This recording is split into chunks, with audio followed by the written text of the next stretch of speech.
Hello बच्चों, मैं प्रिया राठौर आ गई हूँ आपके लिए खून चूसने की प्रक्रिया में एक बार फिर। और हम लाए हैं L9, मतलब 9वीं बार इस लेसन में आपका खून चूस रही हूँ मैं। और जैसा कि आपको पता है, प्लांट किंगडम पढ़ रहे हैं या पढ़ रहे थे, कुछ भी आप बोल सकते हो, क्योंकि ख़त्म होने वाला है। और आज हम जो करने वाले हैं वो करने वाले हैं कुछ महत्वपूर्ण प्रश्न, जैसा कि मैंने आपसे कहा था। तो शुरू करते हैं, लेकिन शुरू करने से पहले ये बुक के पीछे कुछ क्वेश्चंस हैं। जैसा कि मैं हमेशा कहती हूँ कि नोट्स में मैक्सिमम क्वेश्चंस टॉपिक वाइज आपके कवर हो जाते हैं, बस थोड़ा सा ध्यान रखने की ज़रूरत है। ढूंढ नहीं पाते हैं आप उसे, आपको लगता है बुक के पीछे के क्वेश्चन कब करवाएंगे या क्यों नहीं करवाए जा रहे। बेटा आप अब बड़ी क्लास में आ गए, बुक के पीछे के क्वेश्चन जस्ट आपको सैम्पलिंग के लिए दे रखे हैं कि इस टाइप के क्वेश्चन आ सकते हैं। अब वो 10th का थोड़ा फ्लो छोड़ना पड़ेगा आपको, पूरा के पूरा चैप्टर आपको लर्न करना पड़ेगा। उस चैप्टर में कहीं से भी क्वेश्चन उठा के आपसे पूछा जा सकता है। ऐसा नहीं है कि बुक के जो पीछे के क्वेश्चन है, क्योंकि जैसे जैसे अभी आप बढ़ेंगे, अभी क्वेश्चन की संख्या, बुक के पीछे वाले क्वेश्चन की संख्या कम है, फिर 25, फिर 32, फिर 33। अगर हम वो 32 या 33 क्वेश्चन यहाँ पे करवाएंगे जो कि पूरे चैप्टर में से ही है, उसके अलावा कुछ नहीं है, लेकिन आपको बस ढूंढना नहीं है, आपको थोड़ी सी मेहनत नहीं करनी है, तो भाई मेहनत तो करनी पड़ेगी। क्योंकि इतना टाइम, अगर 32 के 32 क्वेश्चन हम यहाँ करवाएंगे लिख लिख के, और एक तरह से हम वो वापस वही चैप्टर ही करवा रहे हैं, तो ऐसा लगेगा कि कोई रिवीजन चल रहा है ना। तो थोड़ा सा आप प्रैक्टिस डालो, क्योंकि आगे 12th में फिर यही हाल होने वाला है, क्वेश्चंस की संख्या बढ़ती जाएंगी और आपको पूरा के पूरा चैप्टर लर्न करना है। आपको कोई भी क्वेश्चन उठा के पूछ ले, आपको पता होना चाहिए कि ये क्वेश्चन उस टॉपिक में उस जगह से ये लिखना है, ठीक है। ये आइडिया आपको होना चाहिए। ये आज का था, छोटी छोटी मगर मोटी बातें, क्योंकि ये ज़रूरी है 11th में आने के बाद आपके लिए। अब वो थोड़ा 10th का बुक के पीछे के क्वेश्चन वाला हिसाब थोड़ा सा छोड़ना पड़ेगा। चलिए, महत्वपूर्ण प्रश्न में सबसे पहला प्रश्न है, सबसे बड़ा बीजांड है किसमें? बीजांड है ऑब्वियसली। अब बीजांड की बात अगर हम करते हैं तो प्लांट की ही बात कर रहे हैं, तो इन पे कोई कंफ्यूजन ना होते हुए इस बात को ध्यान रखें कि ये चैप्टर पूरा प्लांट किंगडम पे है। तो हम यहाँ पे जो बीजांड की बात हम कर रहे हैं, यहाँ पे वो किसकी बात कर रहे हैं? प्लांट किंगडम, यानी पादप जगत में सबसे बड़ा बीजांड। बीजांड मीन्स ओव्यूल, किसका है? चलिए, साइकस, पाइनस, गिंको या सभी? तो ये थोड़े इंपॉर्टेंट क्वेश्चन है जो आपको याद होने चाहिए। आप बायोलॉजी से आपके बुक में भले दे रखे हो नहीं दे रखे हो, उससे आपको कोई मतलब नहीं है। कंपटीशन एग्जाम में ऐसे क्वेश्चन की बहुत ज़्यादा डिमांड होती है। तो सबसे बड़ा बीजांड जो है वो साइकस का होता है। आंसर हमारा क्या है? साथ साथ आप कमेंट सेक्शन में आंसर लिखते जाएंगे अगर आपको पता है। नॉर्मल कमेंट में भी जाके आप आंसर लिख सकते हैं, ताकि वहाँ पे मैं उसे चेक कर सकूं और सही है या गलत है बता सकूं। वैसे चेकिंग आपकी यहाँ पे हो रही है। साइकस का बीजांड पूरे प्लांट किंगडम में सबसे बड़ा है, काफी बड़ा। जिस शेप का मैं अभी बना रही हूं उतना बड़ा, मतलब सबसे। बीज नॉर्मली इतने बड़े होते हैं, लेकिन जो साइकस का बीज है वो कम से कम इतना बड़ा है ना। बोर्ड पे तो आपको दिखाने के लिए कुछ ज्यादा ही बड़ा बना दिया मैंने, इतना बड़ा तो है ही, ठीक है। इतना बड़ा ओव्यूल होता है इसका, क्योंकि बीज बाद में यही ओव्यूल बीज बनेगा। तो बीज भी जब हम देखते हैं, कवरिंग वगैरह होती है, आप देख सकते हैं जाकर। तो साइकस का बीजांड सबसे बड़ा होता है। नेक्स्ट क्वेश्चन है, सबसे बड़ा नर युग्मक व मादा युग्मक। ऑब्वियसली लैंगिक जनन में हम क्या करते हैं? एक नर युग्मक बनाते हैं, एक मादा युग्मक बनाते हैं। मतलब नर की कोशिका बनाते हैं एक, जो जनरली या तो कशाब युक्त होगा, और मादा की कोशिका यानी अंड बनाते हैं, है ना। नर युग्मक, मादा युग्मक, ये नर ये मादा, उनको मादा युग्मक नर युग्मक कहते हैं, जो कोशिका बनती है एक कोशिका। तो किसका सबसे बड़ा और नर युग्मक भी है और मादा युग्मक भी है? चलिए बताइए। गिंको, साइकस, पाइनस, ब व स दोनों? जल्दी से बताइए। तो आपको फिर से एक बार जानकर हैरानी होगी कि सबसे बड़ा नर युग्मक व मादा युग्मक का साइज भी किसमें होता है? साइकस में होता है। बहुत फेमस है साइकस पाइनस अपने इस जिम्नोस्पर्म में, ठीक है। तो साइकस और पाइनस का जो नर युग्मक है वो सबसे बड़ा होता है। उसके बाद है सागो या साबूदाना। जो साबूदाना आप खाते हैं ना, साबूदाने की खिचड़ी बनाते हैं जो व्रत में, वो सागो का उत्पादन किया जाता है। किससे किया जाता है? उसको सागो कहते हैं, गिंको, पाइनट सीड्स या कोई नहीं, ये भी आपको बताना है। गिंको, स्पाइनस का तना, सीड्स का तना या कोई नहीं, ये तीनों प्लांट है। बताना है कि वो साबूदाने कैसे बनते हैं। पहले मैं आपको प्रोसेस समझाऊंगी, उसके बाद मैं आंसर बताऊंगी ताकि आपको टाइम मिल जाए आंसर देने का। लेकिन हाँ, गूगल बाबा के पास ना जाइए। क्या है कि जो तना होता है, जिसका भी तना है, अभी अब हम नाम बताएंगे, तो जो तना होता है उसको क्या करते हैं, जब वो सूख जाता है तो उसको काट के, उसको मसल के, मैश करके क्या बनाए जाते हैं, साबूदाने बनाए जाते हैं। और कई प्लांट में जो वाइट कुछ जब प्लांट होता है जिम्नोस्पर्म का, उसमें से कुछ लैक्टेस टाइप का जो है पदार्थ निकलता है वाइट कलर का, उसको केमिकली प्रोसेस करके वाइट बनाए जाते हैं, फिर मोतियों के रूप में उसको बनाया जाता है, जिसको हम क्या कहते हैं, साबूदाना कहते हैं। तो वो किससे मिलता है? तो आपका आंसर है इनमें से कोई नहीं, क्योंकि वो किससे बनाया जाता है? फिर से अगेन हमारा फेमस साइकस। ठीक है, साइकस के प्लांट से साबूदाना बनाया जाता है।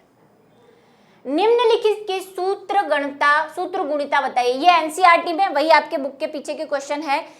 सारे बुक के पीछे के क्वेश्चन मैं नहीं करवा रही क्योंकि सभी नोट्स में कवर हो गए, ये भी हो रहे हैं, लेकिन जस्ट इसको मैं इसलिए करवा रही हूँ क्योंकि ये आपको मिलेंगे नहीं, क्योंकि ये कहीं छुपे हुए से हैं, है ना। पढ़ा तो है हमने, अगर आपने ध्यान से पढ़ा है तो आपको इसके आंसर मिल जाएंगे, लेकिन अगर आपने थोड़ा सा भी माइंड डाइवर्ट कर लिया है और नहीं पढ़ा है तो फिर इनके आंसर मिलना बहुत मुश्किल है, फिर आपको वही एक एक लाइन पढ़नी पड़ेगी। तो देख लेते हैं। सबसे पहला, मॉस का प्रथम तंतु कोशिका। सूत्र गुणिता मतलब इनके क्या बताने हैं आपको, कि ये अगुणित है या द्विगुणित है, ये बताना है। ठीक है, क्लियरली कि ये अगुणित अवस्था में है या द्विगुणित है, मतलब इनके गुण सूत्र डबल है या हैप्लॉइड स्टेज में है, हैप्लॉइड डिप्लॉइड बताना है। तो प्रथम मॉस का प्रथम तंतु, उसके बाद द्विबीजपत्री के प्राथमिक भ्रूणपोष का केंद्र, उसके बाद मॉस की पत्तियों की कोशिकाएं, उसके बाद फर्न के प्रोथेलस की कोशिकाएं, उसके बाद मार्केंशिया का जेमा या गेमा कप, उसके बाद एक बीजपत्री की मेरिस्टेमेटिक कोशिकाएं, और फिर लिवरवर्ट के अंडाशय, और एट लास्ट फर्न का युग्मनज। ठीक है, तो सबसे पहले हम ले लेते हैं मॉस की प्रथम तंतु कोशिकाएं। मॉस किसका मेंबर है? मॉस ब्रायोफाइटा का मेंबर है, और ब्रायोफाइटा के मेंबर में हमने पढ़ा था कि ब्रायोफाइटा में दो अवस्थाएं होती हैं। एक कौन सी होती है?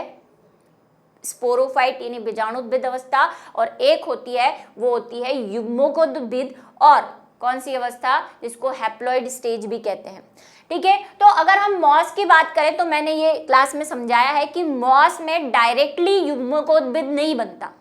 उसमें एक वर्ड हमने पढ़ा था जब हमने मॉस की बात की थी कि मॉस में जब क्या बनता है, युग्मकोद्भिद का निर्माण होता है। किस कोशिका से? अगुणित कोशिका से।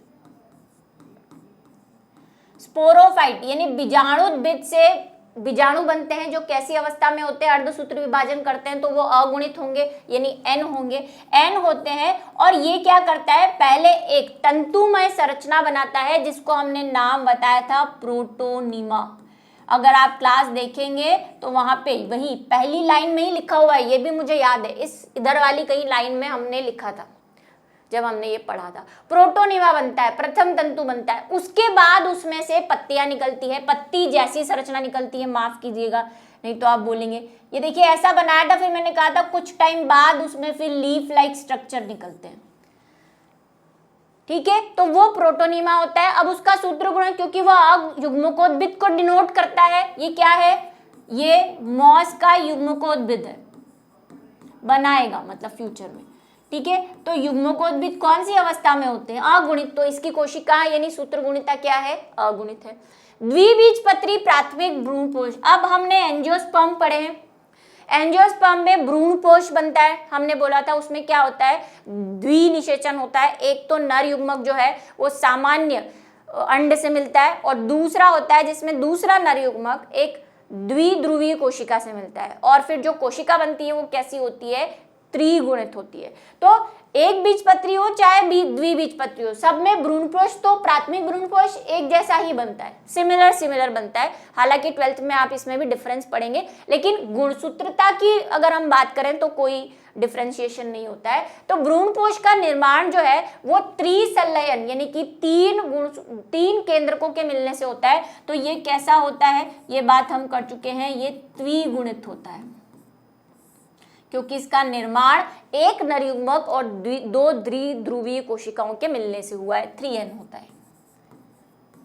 इसको आप लाइन में लिख सकते हैं, मैं यहाँ शॉर्ट में लिख रही हूँ, मतलब ऐसे कि प्राथमिक और द्विबीजपत्री के प्राथमिक भ्रूणपोष का मिलन त्रिसंलयन से होता है, अतः यह त्रिगुणित अवस्था में रहता है, या इसकी सूत्र गुणिता त्रिगुणित होती है। मॉस की पत्तियों की कोशिका, मॉस की पत्तियों की कोशिका, अब ये यहाँ पे पत्तियों की, मॉस की पत्तियां मतलब ये जो प्रोटोनिमा है उस पे जो पत्तियां बन रही है उसकी संरचना की बात कर रहा है, ठीक है। तो मॉस की पत्तियों की कोशिका मतलब युग्मकोद्भिद पे जो पत्तियां बन रही है वो,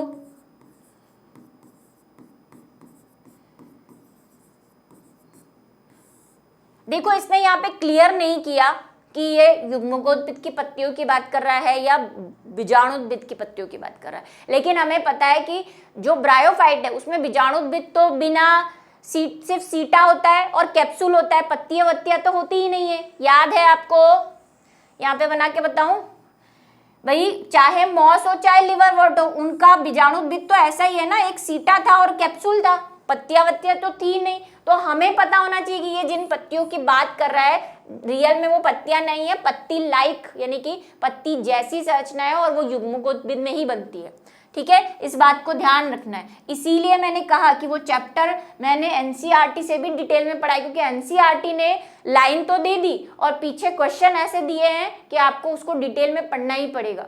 बुक में जो लाइन लिखी है उनसे आंसर मुश्किल है, ठीक है। इसलिए इस चैप्टर को पढ़ो और ये वैसे भी बहुत इंपॉर्टेंट है। तो ये युग्मकोद्भिद, आप इसको हाँ समझोगे अभी,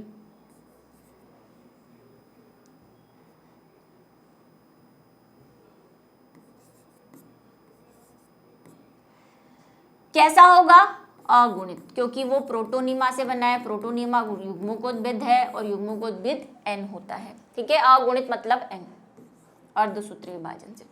फिर आते हैं फर्न के प्रोथेलस पर। प्रोथेलस क्या होता है, फर्न में मतलब टेरिडोफाइट्स की बात कर रहा है, टेरिडोफाइट्स के पौधों को फर्न कहते हैं। तो फर्न में प्रोथेलस कब बनता है, प्रोथेलस बनता है जब युग्मकोद्भिद का निर्माण होता है, बीजाणुद्भिद से जो बीज बनते हैं, बीजाणु बनते हैं, वो उगते हैं और ऐसा हार्ट शेप का, बार बार मैं बता रही हूँ, हार्ट शेप का ऐसा स्ट्रक्चर बनाते हैं जिसमें नीचे राइजोइड्स होते हैं, ठीक है। और यहाँ पे नरधानी, यहाँ पे पूधानी, याद आ रहा है टेरिडोफाइट, ऐसा ये पहले भी कई बार बता चुकी हूँ। तो ऐसा होता है। तो ये प्रोथेलस क्या है, इस पे नर्व स्त्रीधानी बन रही है, मतलब ये युग्मकोद्भिद है और है प्रोथेलस। नाम आते ही आपके दिमाग में बात आनी चाहिए कि युग्मकोद्भिद है। प्रथम तंतु ये आते ही ये दिमाग में आ जाना चाहिए कि वो प्रोटोनिमा है और वो युग्मकोद्भिद है। तो ये भी कैसा है, युग्मकोद्भिद, और इसकी सूत्र गुणिता कैसी है, अगुणित,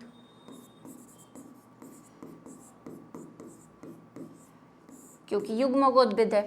फिर बात कर लेते हैं मार्केंशिया के गेमा कप। मार्केंशिया में गेमा कप कहाँ बनते हैं, ये मैं चित्र बना के मिटा रही हूँ, आप चाहें तो साथ में बना सकते हैं, आपको याद रखने के हिसाब से, ठीक है। क्या है गेमा कप, हमने पढ़ा था मार्केंशिया ऐसा होता है कुछ, और यहाँ पे उसके छोटे छोटे ऐसे गेमा कप होते हैं। और ब्रायोफाइटा की बात हम फिर से करें तो ब्रायोफाइटा में प्रभावी पीढ़ी यानी पीढ़ी एकांतरण में युग्मकोद्भिद ही हमें दिखता है, बीजाणुद्भिद तो कुछ ऐसा होता है, ऊपर लगा हुआ रहता है। मार्केंशिया के लग रही थी ना स्त्रीधानी ऐसी।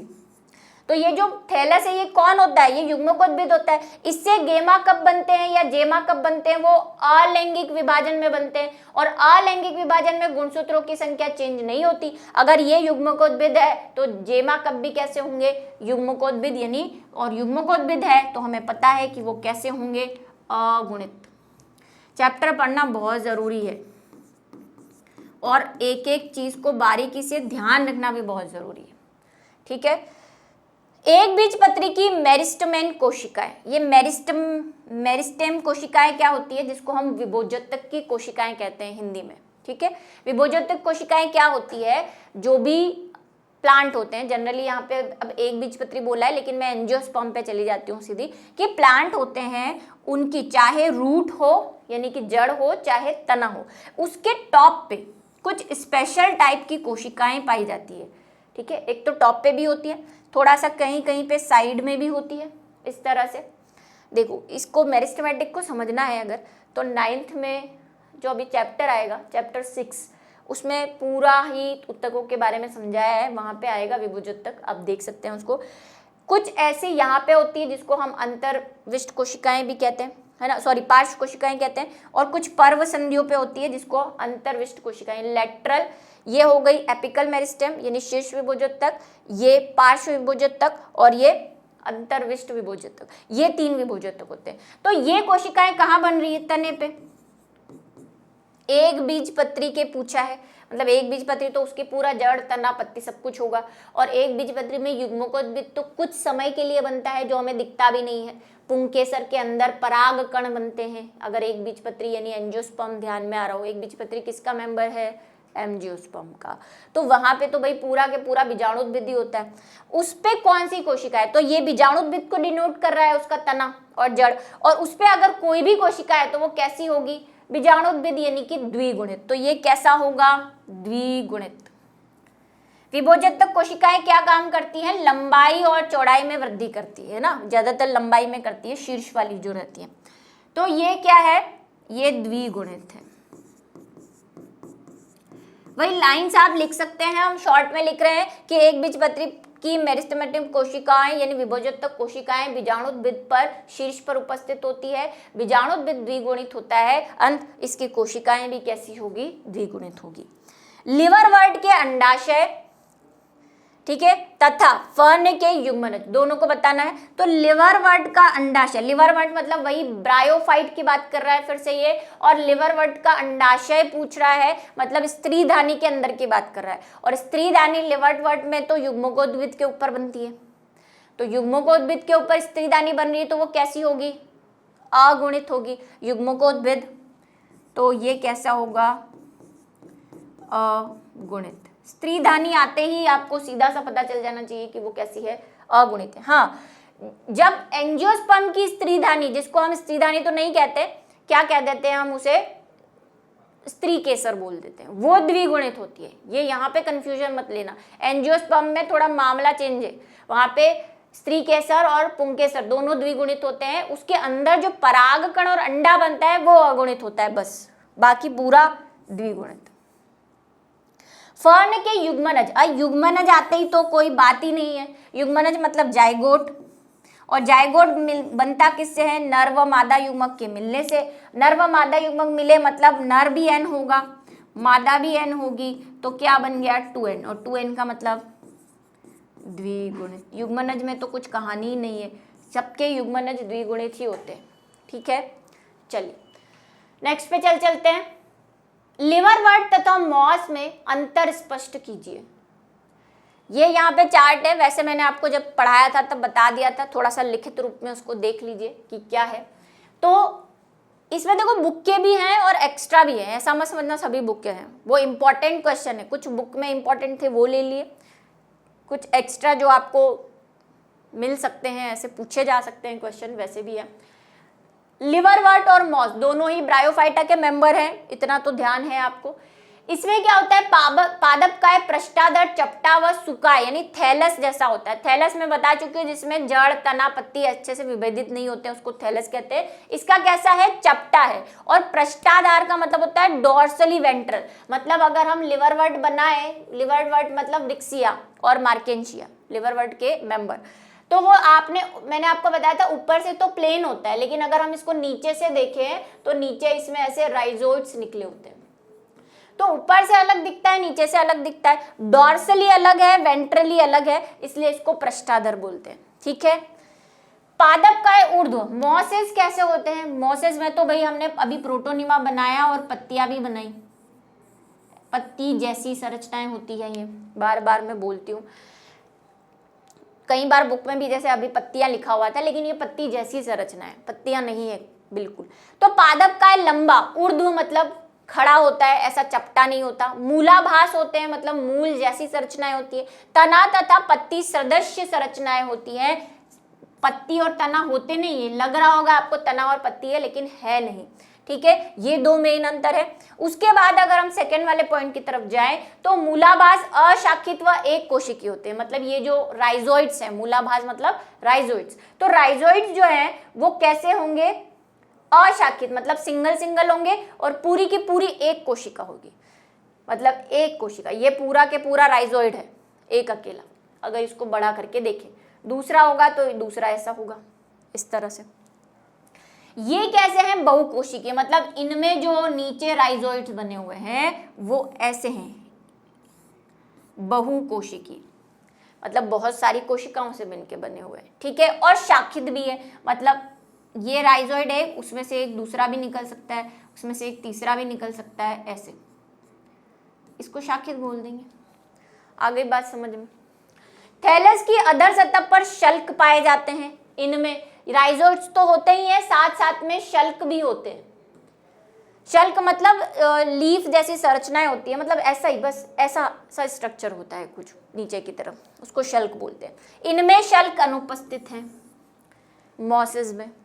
नेक्स्ट देख लेते हैं, बीजाणुद्भिद युग्मकोद्भिद पर पूर्ण आश्रित होता है। वही बार बार वो चित्र में याद करती हूँ और वो गलतियां भी बार बार करती हूँ आपको बताने की, क्योंकि मैं चाहती हूँ कि आपको ये पूरा चैप्टर रट जाए। मार्केंशिया याद करो, मार्केंशिया पे हम ऐसी स्त्रीधानी बनाते हैं। अब मैं गंदा सा चित्र बना रही हूँ, ठीक है। लिवरवर्ट मतलब एक एग्जांपल मोजेस मतलब मार्केंशिया रिक्सिया याद कर लो। तो हमने कहा था कि ये नीचे वाला तो युग्मकोद्भिद होता है और ऊपर वाला बीजाणुद्भिद बनता है बाद में, ये स्त्रीधानी से ऐसा, जिसमें सिर्फ क्या होता है, एक लंबा सा तंतु और एक कैप्सूल होता है। तो युग्मकोद्भिद पे बीजाणुद्भिद निर्भर करता है। मेन बॉडी किसकी होती है, युग्मकोद्भिद की, लिवरवर्ट में। मार्केंशिया और रिक्सिया इसके एग्जांपल है। यहाँ पे मैंने आपको कहा था उल्टा हो जाता है थोड़ा सा, बीजाणुद्भिद युग्मकोद्भिद पर आंशिक रूप से आश्रित रहता है। यहाँ पे तो पूरा के पूरा बीजाणुद्भिद युग्मकोद्भिद पर है, पोषण भी उसी से ले रहा है, खड़ा भी उसी पे है, आगे बीजाणु भी वहीं पे रह के प्रोड्यूस करेगा। ये थोड़ा आंशिक है, मतलब कुछ कुछ ये प्रकाश संश्लेषण भी कर लेता है, कुछ कुछ आश्रित भी रहता है, इस तरह का। इलेटर बीजाणुओं के प्रकीर्णन में भाग लेते हैं। जो बच्चे होमवर्क सॉल्यूशन वीडियो देखेंगे वो इलेटर के बारे में पढ़ लेंगे कि लिवरवर्ट में, क्योंकि आपके सिलेबस में इतना डिटेल में नहीं है और जस्ट आपके बुक में तो एनसीईआरटी में तो है ही नहीं। इलेटर और बीजाणु के प्रकीर्णन में भाग लेते हैं और यहाँ पे परिमुख दंत यानी कि पेरिस्टोमियल टीथ होते हैं बीजाणु के प्रकीर्णन। मैं आपको समझा रही हूँ क्या है, थोड़ा सा शॉर्ट में देखो। नेक्स्ट स्लाइड पे चलते हैं। क्या है ये कि अगर हम लिवरवर्ट को लें तो जब इसमें क्या बन जाएगा, स्पोरोफाइट बन जाएगा, मतलब वो कैप्सूल बन जाएगा। स्पोरोफाइट बनता है ना मॉस के ऊपर, अभी जो मैं बार बार ये डंडा बना के ये बना रही हूँ वो। और अगर हम मोसेस का लें तो इनमें बीजाणु बने हुए हैं अंदर। कौन से बीजाणु, द्विगुणित बीजाणु, ठीक है, क्योंकि ये स्पोरोफाइट है, अगुणित नहीं है, ये द्विगुणित है। तो इनके ऊपर क्या होता है, एक रिम जैसी संरचना होती है लिवरवर्ट में। इनमें भी रिम होती है, मतलब एक बॉटल पे एक ढक्कन पे वो लाइंस होती है ना ढक्कन लगाने के लिए, वैसा समझ लो कि रिम है जिसके ऊपर ढक्कन फिट रहता है। इनमें भी ढक्कन होता है, इनमें भी ढक्कन होता है, दोनों ही ढक्कन ढक्कन ऐसा ऐसा। लेकिन लिवरवर्ट में क्या होता है, कुछ स्पेशल टाइप के टीथ होते हैं, सिर्फ ऐसे। इसको नीचे बना दूं मैं, ऊपर की तरफ नहीं होते क्योंकि ये ऐसे। और मोसेस में हम बात करें तो बहुत सारी लाइंस होती है ऐसी टीथ की, दांत जैसी संरचना है। अब ये क्या करते हैं, हाइग्रोस्कोपिक होते हैं दोनों के, आर्द्रताग्राही, ठीक है, आर्द्रताग्राही होते हैं, मतलब पानी को सोख करते हैं। ये चाहे एक हो, मतलब इलेटर, इसको क्या बोलेंगे भाई, इलेटर, ठीक है, इस पे क्वेश्चन आया हुआ है नीट में। और ये जो है ये परिमुख दंत है, ये पेरिस्टोमियम है। आपको ध्यान रखना है इसमें पेरिस्टोमियम होते हैं मोजेस में, और लिवरवर्ट में इलेटर होते हैं। दोनों है काम दोनों का एक ही। क्या होता है, पानी को अवशोषित करते हैं और बढ़ते जाते हैं बढ़ते जाते हैं बढ़ते जाते हैं अंदर तक लंबे ऐसे बढ़ जाएंगे, है ना। फिर जैसे ही सुखाव आता है, मतलब पानी खत्म हो जाता है, पहले तो बहुत अवशोषित करते हैं और इनकी ग्रोथ होती रहती है तो ये अंदर ऐसे बढ़ जाएंगे। फिर जैसे ही सूखते हैं, ये पानी खत्म होता है तो कोई भी चीज सूखती है तो सिकुड़ती है, ये सिकुड़ के ऐसे बाहर आ जाएंगे, ऐसे जाएंगे ऐसे आ जाएंगे। तो साथ साथ में अपने ये जो स्पोर यहाँ पर बैठे हैं इनको भी बाहर ले जाके फूटन कर देंगे, डेहिसेंस कर देंगे स्पोर का। इसी तरह इसके स्पोर जो है वो हवा में जाके जहाँ जहाँ पे गिरेंगे वहाँ पे लिवरवर्ट और मांस के बच्चे पैदा हो जाएंगे, ठीक है। चलिए, ये बात समझ में आ गई। कैप्सूल में कॉल्यूमेला अनुपस्थित और कैप्सूल में कॉल्यूमेला पाया जाता है। क्या है कॉल्यूमेला, इधर ही बता देती हूँ। अभी मैंने बीज बना दिए यहाँ पे, लेकिन इनके बीच में क्या होता है, एक डंडा होता है, ऐसा डंडा इन द सेंस ऑफ कोशिकाओं का बना ऐसा लंबा सा स्ट्रक्चर होता है स्पोर बनने से पहले, ऐसे। मैं बहुत शॉर्ट में समझा रही हूँ आपको। तो ये जो डंडे जैसी संरचना है ना, इसको बोलते हैं कॉल्यूमेला। इनमें ऐसा कुछ नहीं होता, ठीक है।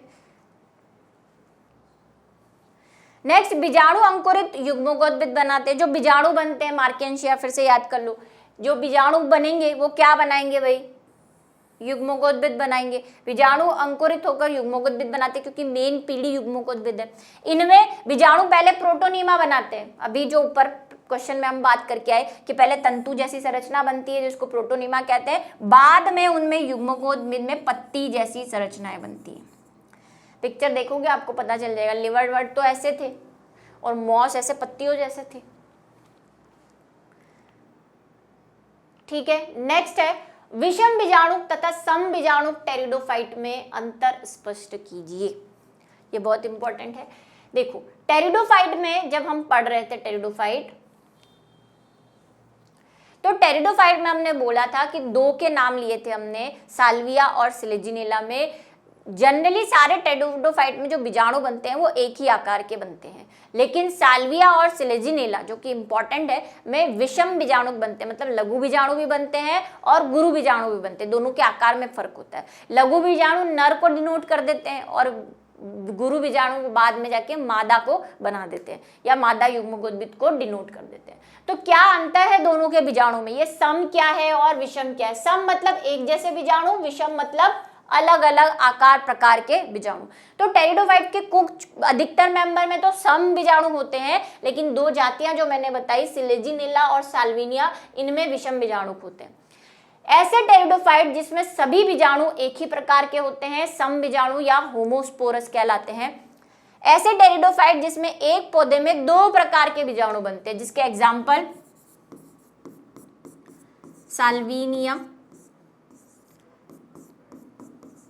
और सिलेजिनेला, ठीक है। एक लिख दिया मैंने, एक आप खुद लिखेंगे, सारी मेहनत मैं नहीं करूंगी। सम बीजाणु से विकसित युग्मकोद्भिद उभयलिंगी होता है, ठीक है, जैसे डायप्टेरिस, टेरिस, लाइकोपोडियम, इनमें बीजाणु भी समी बनेंगे, ठीक है।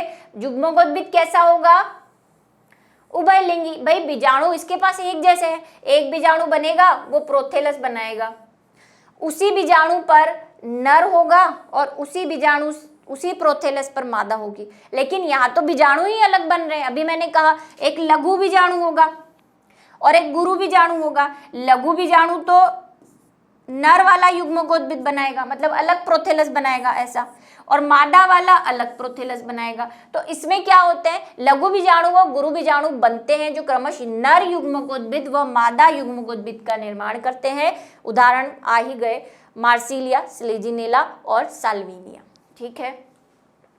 चलिए नेक्स्ट है, एक बीजपत्री और द्विबीजपत्री किस प्रकार विभेदित करोगे, कैसे विभेदित करोगे इन्हें, तो इसका भी चार्ट देख लीजिए। वैसे मैंने आपको बता दिया था थोड़ा थोड़ा क्लास में, पर फिर भी आप इसे देख लीजिए। एक बीजपत्री द्विबीजपत्री को अग्र लक्षणों के आधार पर विभेदित किया जाता है। सबसे पहला जड़, जड़ इनमें अपस्थानिक जड़ें होती हैं। अपस्थानिक जड़ें ये एक बीजपत्री हैं, ये द्विबीजपत्री है, जिनको मोनोकोट और डाइकोट कहते हैं, क्लास में हम पढ़ चुके हैं। अपस्थानिक जड़ें किसे कहते हैं ये भी मैंने क्लास में बताया कि नॉर्मली जिस जगह से जड़ निकलती है ना, नॉर्मली क्या होता है, एक मेन जड़ निकलती है, उसी से बाकी जड़ें बनती है ना, एक पॉइंट से। लेकिन कई प्लांट में जो मेन जड़ होती है उसके साथ साथ दूसरे भाग जैसे तने से भी जड़ निकलना शुरू हो जाती है। जैसे मैंने आपको बताया था गन्ने में भी ऐसा होता है। गन्ने में क्या होता है, गन्ना होता है ना, गन्ने में ये नोड होती है संधि, और ये भी संधि होती है, इसको पर्व बोलते हैं, इसको पर्व संधि बोलते हैं। आप गन्ने में देखोगे तो आपको यहाँ छोटे छोटे से ऐसी चीज़ें दिखाई देगी।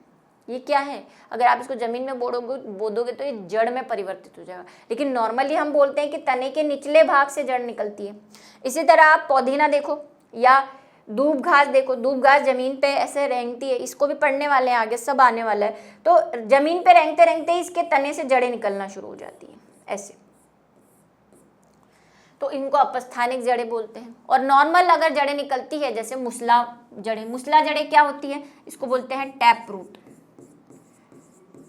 जिसमें बीज से पहले एक मेन जड़ निकलेगी। मान लो ये बीज है, बीज से एक मेन जड़ निकलती है, उसी से फिर छोटी मोटी जड़ें निकलने लग जाती है इस तरह से, तो उनको मुसला जड़ें कहते हैं।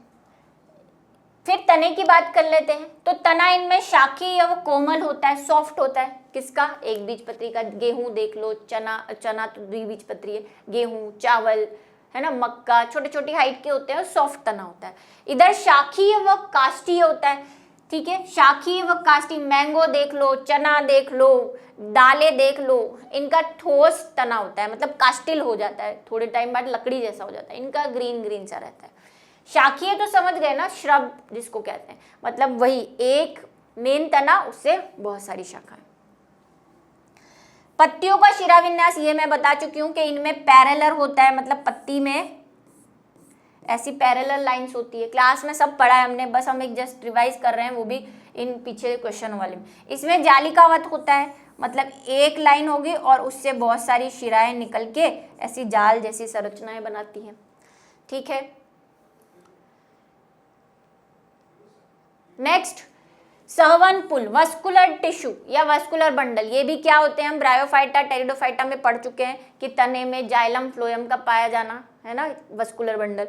तो इसमें वस्कुलर बंडल अवर्धी होते हैं, छितरे हुए होते हैं। जैसे अगर इसका तना देखें हम एक बीजपत्री का, तो ऐसे आपको मिलेंगे बिखरे हुए जाइलम और फ्लोएम, ठीक है। अवर्धी क्यों बोला है, क्योंकि अवर्धी का मतलब होता है इनमें एक बीजपत्री पौधे होते हैं, उनमें द्वितीयक वृद्धि नहीं होती। अब ये द्वितीयक वृद्धि क्या है कि एक बीजपत्री का तना जो है वो हमेशा जैसा है वैसा थोड़ा थोड़ा साइज में बढ़ेगा, लेकिन ज्यादा नहीं बढ़ता। जैसे आप वही मक्का का एग्जाम्पल ले लो, चावल का, छोटे छोटे पतले पतले से तने होते हैं। क्या आपने देखा कि कभी चावल का तना इतना बड़ा हो गया, मोटा सा?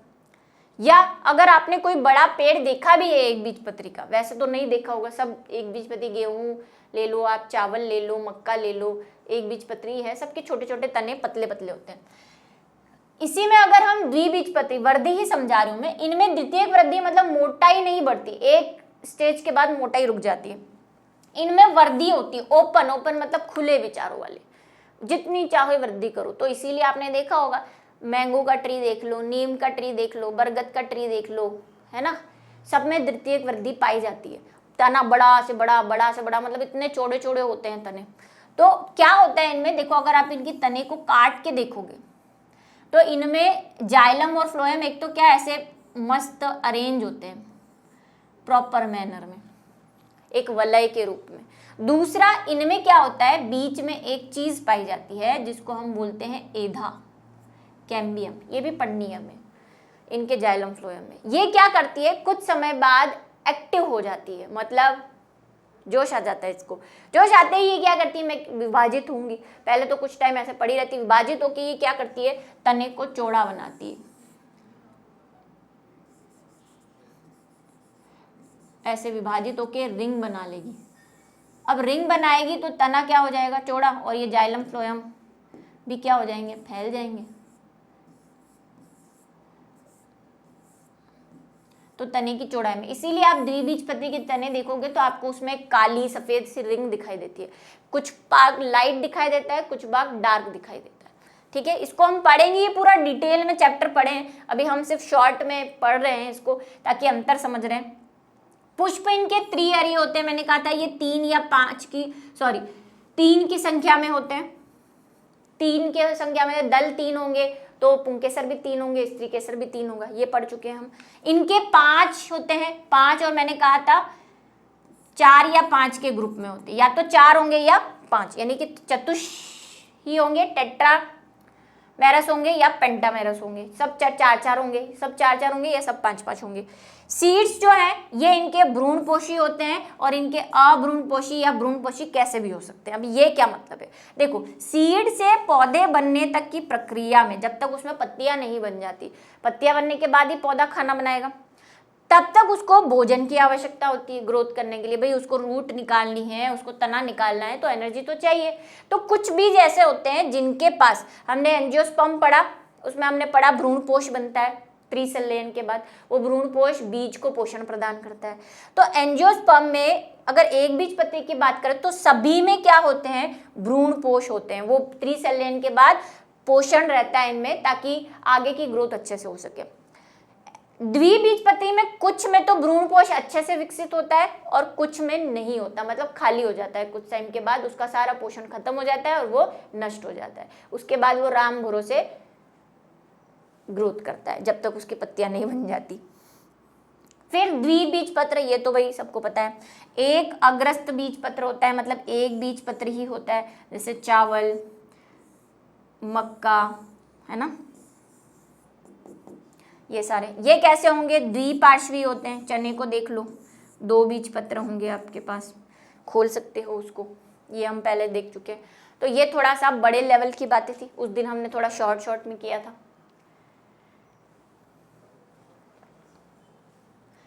स्तंभ में दिए गए पादपों का स्तंभ सेकंड में दिए गए पादपों से वर्गीकृत करना है। आपको बताना है, यहाँ पे ए और यहाँ पे बी स्तंभ है, क्लेमाइडोमोनास, मॉस, साइकस, टेरिडोफाइटा, सेलेजिनिला, शैवाल, स्फैग्नम और जिम्नोस्पर्म। मैच करना है कौन क्या है। ठीक है, अगर चैप्टर ढंग से पढ़ा है तो पहचान लोगे बढ़िया से। वो आंसर लिखते जा रहे हो कि नहीं, बार बार मैं बोलती जा रही हूँ, नीचे कमेंट सेक्शन में आंसर लिखते रहो। ठीक है, इनके तो कम से कम ऑप्शनल के तो लिख ही सकते हो। चलो, क्लेमाइडोमोनास किसका मेंबर है भाई, बताओ जल्दी से। क्लेमाइडोमोनास जो है वो शैवाल का मेंबर है, यानी कि ए जो है वो सेकंड होना चाहिए, अ जो है वाला वो कैसा होना चाहिए, गलत जगह निशान, अ जो है वो क्या होना चाहिए, थर्ड वाला शैवाल होना चाहिए। साइकस क्या है, साइकस जिम्नोस्पर्म का मेंबर है, फोर्थ होना चाहिए। सिलेजिनेला एक टेरिडोफाइट है, ये होना चाहिए। स्फैग्नम जो है वो एक मॉस है, और स्फैग्नम का कॉमन नेम क्या है जरा बताओ लिख के मुझे। स्फैग्नम का कॉमन नेम यानी सामान्य नाम किस नाम से जाना जाता है स्फैग्नम को, ये बताएंगे मुझे कमेंट सेक्शन में लिखकर। तो आंसर देख लीजिए, अ का थर्ड, ब का फोर्थ, स का सेकंड मतलब टेरिडोफाइट, और द का फर्स्ट यानी कि मॉस। आ गई बात समझ में। चलिए, ये मुझे स्फैग्नम का कॉमन नेम कृपया लिख के बता दें जल्दी से, टाइम पता चलता है मुझे कब कमेंट आया। अब उदाहरण सहित निम्न शब्दावली को संक्षिप्त वर्णन करना है, ये भी आपके एक बुक में दे रखा है। अब कैसे करना है, मैं यहाँ पे संक्षिप्त वर्णन पूरा वर्णन तो नहीं कर सकती, मैं आपको बताऊंगी, बोलूंगी, आप उसको लिख सकते हैं। मैं यहाँ शॉर्ट में मेन वर्ड्स लिख रही हूँ। सबसे पहले प्रथम तंतु है, उसके बाद पूधानी है, उसके बाद स्त्रीधानी है। तो चलो, प्रथम तंतु क्या है, अभी हम पीछे पढ़कर आए हैं कि मॉस में, ब्रायोफाइटा का तो मेंबर है मॉस, लेकिन मॉस में जो युग्मकोद्भिद होता है, मॉस में युग्मकोद्भिद विकसित होकर पहले एक प्रथम तंतु बनाता है, यानी कि जिसको हम क्या कह रहे हैं, प्रोटोनीमा बनाता है। इसके बारे में क्या लिख सकते हैं, यह अगुणित होता है जो बाद में जिनमें पत्ती समान संरचनाएं निकल जाती है, 2-3 लाइन लिखनी है बस आपको, ठीक है। मॉस का युग्मकोद्भिद होता है, उसमें प्रथम तंतु यानी प्रोटोनिमा निकलता है। प्रोटोनिमा में कुछ समय बाद पत्तियां निकल जाती है और ये मॉसेस का एक महत्वपूर्ण गुणधर्म है। पूधानी क्या होती है? ब्रायोफाइटा में भी पाई जाती है पूधानी और टेरिडोफाइटा में भी पाई जाती है। जिम्नोस्पर्म में नहीं होती, वहां पे तो भाई पूरा शंकु बनता है। एंजियोस्पर्म में हम पुंकेसर नाम दे देते हैं, तो पूधानी की बात ही नहीं करा। तो ब्रायोफाइटा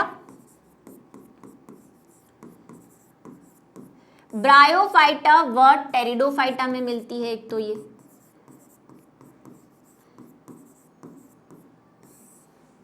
यह एक नाशपति के आकार की संरचना होती है। नाशपति मतलब ऐसी कुछ, और मैंने आपको ऐसे रैकेट जैसी भी बताई थी कई जगह, क्योंकि वो ब्रायोफाइटा टेरिडोफाइटा में थोड़ा सा चेंज है। इस प्रकार की संरचनाएं, उल्टा नाशपति मान लो, नाशपति के समान संरचनाएं होती है जिसमें क्या निर्माण होता है? लघु बीजाणु का निर्माण होता है। यही लघु बीजाणु आगे जाकर, अब ये कैसा होता है? यह लघु बीजाणु अगुणित होता है और किसको बनाता है? आगे जाकर नर युग्मकोद्भिद का निर्माण करता है।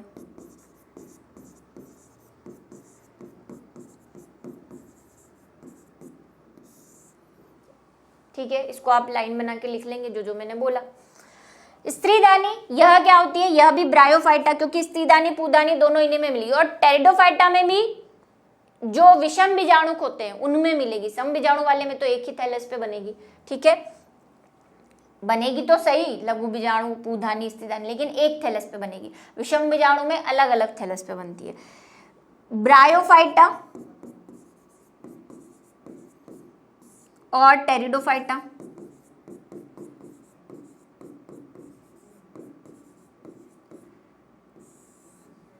में मिलते हैं सेम। यह फ्लास्क समान संरचना होती है। फ्लास्क मतलब ऐसी। इसके दो भाग होते हैं, एक तो होती है ग्रीवा, ये हमने क्लास में पढ़ा था, और दूसरा होता है अंडधा, जिसको मैंने अंडधा उस टाइम नहीं लिखा था, मुझे हिंदी नहीं आ रही थी। इसमें वेंटर होता है, मैंने वेंटर लिखा था। और ये भी बताया था कि इसकी स्पेशलिटी होती है कि इसमें जो ब्रायोफाइटा के मेंबर होते हैं उसमें ग्रीवा में 6 कोशिकाएं होती है, लेकिन टेरिडोफाइटा की जो ग्रीवा होती है उसमें 4 ही कोशिकाएं होती है, ये भी बताया था। इसके अंडप में, इसके अंडदा में यानी वेंटर में क्या बनता है? अंड बनता है, यानी मादा युग्मक बनेगा। मादा युग्मक का निर्माण करती है, सेम संरचना में है, ठीक है। गुरु बीजाणु बनाएगा, अगर टेरिडोफाइट की बात करेंगे तो गुरु बीजाणु बनाएगा। ये क्या बनाएगी? ये लघु बीजाणु बनाएगा, तो ये गुरु बीजाणु, और गुरु बीजाणु से ही आगे जाके क्या बनेगा? हमारा मादा युग्मक बनेगी, ठीक है। इसको आप लाइंस में लिख सकते हैं। द्विगुणितक क्या था? द्विगुणितक, द्विगुणितक को ही मैंने आपको बताया था क्या बोलते हैं? द्विगुणित चक्र, जीवन चक्र। इसको पूरा हमने बोर्ड पर लिखा हुआ है। लास्ट जो पीढ़ी एकांतरण पढ़ा है हमने कि इनमें प्रभावी पीढ़ी कौन सी होती है? प्रभावी पीढ़ी द्विगुणित होती है। लाइंस आप वहां से ले सकते हैं, एग्जैक्ट आपको कॉपी पेस्ट करना है, हमने इस टॉपिक को किया हुआ है। प्रभावी पीढ़ी जो होती है वो बीजाणुद्भिद होती है, और बीजाणुद्भिद का मतलब ही क्या हो गया कि वो द्विगुणित है, ठीक है। प्रभावी पीढ़ी बीजाणुद्भिद होती है जीवन चक्र में, और एग्जाम्पल हम इसके क्या ले सकते हैं? बीजाणुद्भिद से बीजाणु बनेंगे, फिर बीजाणु से युग्मक नर व मादा बनते हैं, नर व मादा से फिर वो होता है, ठीक है, पूरा चक्र चलता है। नर व मादा युग्मक ही सिर्फ युग्मकोद्भिद पीढ़ी को डिनोट करते हैं, बाकी पूरा कैसा किसमें होती है? द्विगुणित। उदाहरण है इसके, वहां पे भी लिखे, एंजियोस्पर्म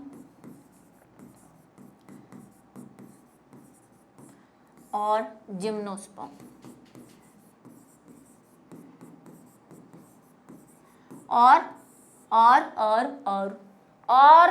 और एक एक्सेप्शन, शैवाल में फाइकस जो मैंने कहा था द्विगुणित होता है। बीजाणुपर्ण क्या होते हैं? बीजाणुपर्ण क्या होते हैं कि जो टेरिडोफाइट्स थे, है ना, टेरिडोफाइट्स में बीजाणु बनने के लिए एक लीफ समान, पत्ती समान संरचनाएं बन रही थी, और जिम्नोस्पर्म में भी, है ना, जिम्नोस्पर्म में भी बन रही थी। पत्ती समान संरचनाएं बन रही थी, जिसको दो प्रकार की थी, एक तो थे लघु बीजाणुपर्ण और गुरु बीजाणुपर्ण। इन लघु बीजाणुपर्ण और गुरु बीजाणुपर्ण के नीचे, पत्ती के नीचे जो है वो लघु बीजाणुधानी बन रही थी, और ऐसे गुरु बीजाणुपर्ण के नीचे गुरु बीजाणुधानी पड़ रही थी। इससे जो लघु बीजाणु बन रहा था वो नर बनाएगा, यानी नर युग्मक बना रहा था, और इनमें मादा युग्मक बना रहा था। और अगर हम जिम्नोस्पर्म की बात करिए तो टेरिडोफाइट की बात हो गई। जिम्नोस्पर्म में भी लघु बीजाणुपर्ण व गुरु बीजाणुपर्ण बनते हैं, जो एक शंकु के रूप में व्यवस्थित हो जाते हैं, जिसे नर शंकु व मादा शंकु कहते हैं। इनके नीचे भी लघु बीजाणुधानी और गुरु बीजाणुधानी बनती है, नर युग्मक और मादा युग्मक का निर्माण करती है। ठीक है, समयुग्मकी, ये भाई क्या है, समयुग्मकी यानी आइसोगेमी। जब दोनों युग्मक मिलन करने वाले या संयोजित करने वाले दोनों युग्मक समान आकृति, समान आकार, आकृति के हों तो उसे हम क्या कहते हैं, समयुग्मकी। जैसे एग्जाम्पल क्लेमाइडोमोनास, जिसमें दोनों जो होते हैं क्लेमाइडोमोनास के, हमने बनाए थे ऐसे, नर भी ऐसा होता है और मादा भी ऐसा होती है, दोनों एक जैसे समान आकृति, साइज, और दोनों ही कशाभिक होते हैं। चल या चल, अब ये मैंने चल या चल यहाँ क्यों नहीं लिखा, क्योंकि दोनों चल है तो दोनों ही चल होंगे, और अचल है तो दोनों ही अचल होने चाहिए, तब वो समयुग्मकी होता है। ये भी हमने पढ़ा हुआ है जब हमने शेवालों का जनरल कैरेक्टर पढ़े थे, और उसके बाद भी कई बार जब जब ये आया है मैंने इसको समझाया है। इसको आप वहाँ से और लाइन ले सकते हैं, लेना चाहे तो। चलिए अब बात कर लेते हैं हम टेरिडोफाइट, अनावृत बीजी और आवृत बीजी की कुछ कहानियों का। क्या है कि इनमें हम अंतर देख लेते हैं। टेरिडोफाइट पढ़े हमने, अनावृत बीजी मतलब किसको कह रहे हैं हम, जिम्नोस्पर्म को। एक बार फिर से आपके पास एक पूरी समरी आ जाएगी कि तीनों में क्या अंतर होता है। ठीक है, और हम किस बेस पे कर रहे हैं, हम ये जनन के बेस पे कर रहे हैं कि उनमें जनन कैसा होता है, उस बेस पे कर रहे हैं अंतर। इनमें सूक्ष्म बीजाणुपर्ण होते हैं, वही अभी मैंने कहा कि इनमें बीजाणुपर्ण, लघु बीजाणुपर्ण और गुरु बीजाणुपर्ण बनती है। इसमें भी सूक्ष्म बीजाणुपर्ण पड़ते हैं, लेकिन जब हम एंजियोस्पर्म में जाते हैं, आवृत बीजी का मतलब एंजियोस्पर्म, ठीक है, एंजियोस्पर्म में जाते हैं तो वहां पे हम पूधानी और लघु बीजाणु और कुछ नहीं कहते, हम जो नर युग्मक को डिनोट करता है उसको क्या कहते हैं, पुंकेसर। फूल में बनाए थे ना ऐसे लंबे, और क्या होती है, स्त्री, जो स्त्री केसर होती है, ये बनाई थी। सूक्ष्म बीजाणुधानी होती है, भाई इनके नीचे जो बीजाणुधानी बनती है उसी को हम लघु बीजाणु, गुरु बीजाणु कहते हैं, तो कॉमन फॉर्म में उनको सूक्ष्म बीजाणु कह दिया। इसमें भी सूक्ष्म बीजाणुधानी है। इसमें पराग कोश होगा किसमें, अगर पुंकेसर की बात करें तो पुंकेसर के बाहर ये तंतु होता है, और यहाँ पे मैंने बताया था पराग कोश होता है, लघु बीजाणुधानी होती है जिसमें पराग कण बनते हैं। ठीक है, यहाँ पे सूक्ष्म बीजाणु जो मादा है वो भी कैसे होंगे, सूक्ष्म बीजाणु होती है, सूक्ष्म बीजाणु नर युग्मक होता है, यहाँ पे पराग कण बनता है और वही नर युग्मक को डिनोट करता है। गुरु बीजाणुपर्ण होती है, गुरु बीजाणुपर्ण यहाँ पे भी होती है, वही सेम चीज है, और लेकिन यहाँ पे क्या होता है, यहाँ पे स्त्री केसर होता है, ये भी लिख सकते हो। अंडप नहीं अगर समझ में आ रही है बात तो स्त्री केसर होता है, क्योंकि अंडप वही है, हमने स्त्री केसर बनाया था ना ऐसा, यहाँ पे वर्तिकाग्र बनाया था, यहाँ पे वर्तिका बनाई थी, और नीचे मैंने कहा था अंडप होता है, कार्पल होता है जिसके अंदर अंडा होता है। ये हो गई बात। थोड़ा सा शॉर्ट में बस, आप एक बार आपके पास एक बोर्ड पे सब कुछ चीजें आ जाएगी। इसमें गुरु बीजाणुधानी बनेगी, गुरु बीजाणुपर्ण के नीचे। यहाँ पे जिम्नोस्पर्म में भी देखा आपने, शंकु बन रहा था पर शंकु के नीचे ही गुरु बीजाणुधानी बनती थी। यहाँ पे बीजांड बनता है, मैंने आपको बताया था बीजांड ऐसा होता है ना, उस पे ऊपर 3 कोशिकाएं होती है, प्रतिव्यासांत कोशिकाएं, नीचे 3 सहायक कोशिकाएं होती हैं, अंड होता है, कुछ याद आ रहा है ना पुरानी एंजियोस्पर्म की बातें। यहाँ पे गुरु बीजाणु बनेगा, यहाँ पे भी गुरु बीजाणु, यहाँ पे बीजांड के अंदर क्या बनता है, भ्रूण कोश बनता है। ये पूरा स्ट्रक्चर क्या कहलाता है? भ्रूणपोष। और बीजांड आपको ऐसा भी बनाया था मैंने, आपको याद थोड़ा सा दिला देती हूँ मैं वापस, ठीक है। अंड कोशिका बनेगी इसमें, इन गुरु बीजाणु के अंदर क्या बनेगा? ये जो गुरु बीजाणु बन रहे हैं इनके अंदर अंडा बनेगा, इसमें भी एग बनेगा, अंडा बनेगा, अंड कोशिका है, यहाँ पे भी एग बनेगा। इन तीनों को एग सेल ही बोलते हैं। यहाँ पे जो बन रहा होता है ना बीच में, हम बोलते हैं ये अंडा है, तीसरी वाली कोशिका, जिससे नर युग्मक मिलेगा। क्या अनुपस्थित होता है इसमें? फल अनुपस्थित है। क्या अनुपस्थित है? फल। टेरिडोफाइटा में हमने कोई फल नहीं पढ़ा, यहाँ पे भी हमने कोई फल नहीं पढ़ा। एंजियोस्पर्म में आते ही हमने कहा कि बीजांड, जो बीजांड है वो बाद में किससे कवर हो जाता है? फल से। बीज जो होता है, बीजांड बीज में परिवर्तित हो जाएगा और आसपास ये जो स्त्रीधानी है, यहाँ पे बीजांड होता है, उसके अंदर अंड होता है। ये पास वाली जो चीजें हैं वो बाद में फ्रूट में कन्वर्ट हो जाती है ना, फल में परिवर्तित हो जाती है। यानी कि फल क्या है? एक तरह का परिपक्व अंडाशय है। ये जो अंडाशय है, कार्पल, अंडप, ये क्या हो जाएगा? बाद में फल में परिवर्तित हो जाता है। तो इसी के साथ आज के हमारे जो इम्पोर्टेंट क्वेश्चंस थे वो यहाँ पे ख़त्म होते हैं। आई होप आपको कुछ मज़ा आया होगा इनको करके, और काफ़ी कुछ आपको समझ में आया होगा किस चीज़ को कैसे लिखना है। तो यहाँ पे हमारा जो चैप्टर है आज ख़त्म होता है। मिलेंगे अगले नए चैप्टर के साथ नए वीडियो में। इंतज़ार कीजिए तब तक, क्योंकि कहानी अभी बाकी है।